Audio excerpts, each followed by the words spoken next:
Good morning.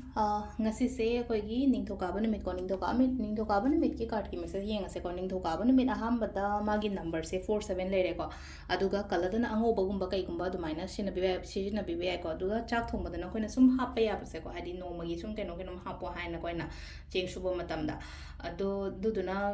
akoigi chini ni khangde sangom ni khangde maming gena dumaina happy ba ko ado hambada akoigi card hum ko tong thojage ko nungti lo ba rana card number 1 card number 2 natraga card number 3 ko ahum sigi manungda ama khanbirase aduga timing afabasu hyper haijarage ko haid aduduma leire ado monday oibanina haide cinnamon rituals kumba kai gumba tawbasu ai ko haide cinnamon rituals ana haragadi cinnamon gumba kai gumba kubak ta hapaga aigi yumlomda karida adumaina blow gumba tawsanbase ko sisimasu tawbibe ai ko chahi hobo ko sum tawina ko every monday so anoba start amanina hadi no maji shuti leiraga hadi thaba amu yamna energetic oina khoina tawbu numit oibanina hadi monday sisu tawbibe ai ko dukan khamba khotpa mingai oina haragadi ko ado sida laire ko akoigi card number 1 card number 2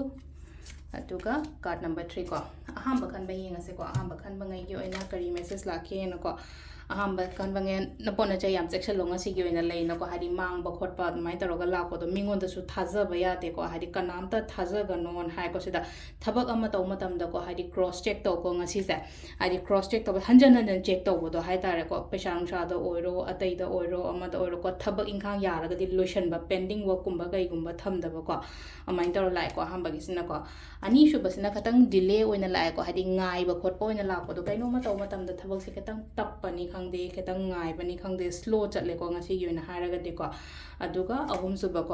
basina hadi confusions kumba yamna leiba do ngasi je khallaga dang oina leiba gi type ta ma tawre ko khallaga dang leiba hadi tawshira or tawrishira hadi khanong khangdo da chasira or chatloishira habagi dumaina hadi chamam naraga leiba gi dumaina taroga ma lai ko sile ko sisna ko card ki message le ko timings ne ki pung mari ga minute fuma thoide na taru ka minute tram pan pang le ko aduga adui matung da mu taret ka minute yankhai taru te na mapan ga minute kunthra mari pha po ma leire atege mu baro ga minute yankhai dei na nungda wairam gi taret ka minute manga phang le ko atheng bagina mapan ga minute nifu mapan dagina tramathoi ga minute tramathoi phang le ko aduga ahing nungyai gi na baro ga minute kunthra mari dei na mari ga minute nifu phang le ko sisna ko yi ngasi gi oina afaba timing ko ado sida leire akhoi gi daily card message ko ado dress kumba set pa khotba pharak ta haraga su ko nungti gi akhoi gi crystals kumba kai gumba adumaina sizina bira su ka shukai de ko ado silere akhoi gi daily card message se ma'am thank you